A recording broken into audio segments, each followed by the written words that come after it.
د فیسبوک مسنجر باید څه ډول استفاده کړو؟ فیسبوک مسنجر خلک د پیغامونو لیږلو او اړیکو ټینګولو لپاره کاروي. راځئ پوه شو چې فیسبوک مسنجر څخه څه ډول سالمه ګټه اخیستلی شو. فیسبوک مسنجر عموما د لږو عاجلو او یا عادي کارونو لپاره په کار وړل کیږي، نو هیڅکله مقابل لوري ته د فیسبوک مسنجر له لارې عاجل پیغامونه مه لیږئ، ځکه د پیغام د زر نه لیدو امکانات زیات دي. هیڅکله مقابل شخص ته پر فیسبوک له اجازې پرته زنګ مه وهئ، اول ترې اجازه وغواړئ، ځکه ممکن د خبرو کولو لپاره مناسب وخت او ځای ونه لري، ځواب درنه کړي او د دواړو اړخونو د خفګان سبب وګرځي.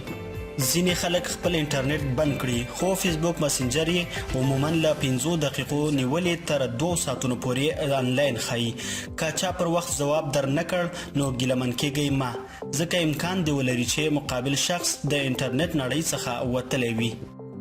پر مسنجر هیڅکله د چا غیبت او صفت مه کوئ، ځکه انسانان د بدلون په حال کې دي. د وخت په تیریدو پر خپل غیبت او صفت پښیمانه کیږئ. هیڅوک هم د هغه له اجازې پرته د فیسبوک مسنجر ګروپ ته مه اډ کوئ، ځکه چې ځینې خلک له دا ډول کارونو بیخي کرکه لري. خپل فیسبوک مسنجر مو 2% خوندي وبولئ او 98% فکر وکړئ چې همدا ستاسو چټ دریم نفر هم لوستلی شي، نو خپلو میسجونو کې احتیاط وکړئ، په ځانګړي ډول له مخالف جنس سره.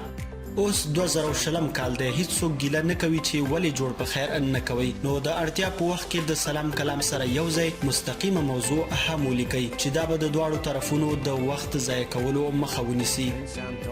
د لارې په سر او یا هغه ځایونو کې مسنجر مه خلاصوئ چیرته چې تاسې چټ نشئ کولی. ممکن د ملګري میسج وګورئ او په دې بهانه یې پرېږدئ چې وروسته به ځواب ورکړم. که میسج وکتل شي او ځواب ورنه کړل شي نو د ملګرتیا په اړیکو جدي منفي تاثیر غورځولی شي. که مو د چټ لپاره وخت نه درلود نو میسجونه مه لولئ او همداسې یې انریډ پرېږدئ. اونۍ کې یو ځل حتما خپل مسنجر لاندې میسجونه هم وګورئ. که کوم میسج د ځواب څخه پاتې وي نو د بخښنې په غوښتلو سره یې ځواب کړئ.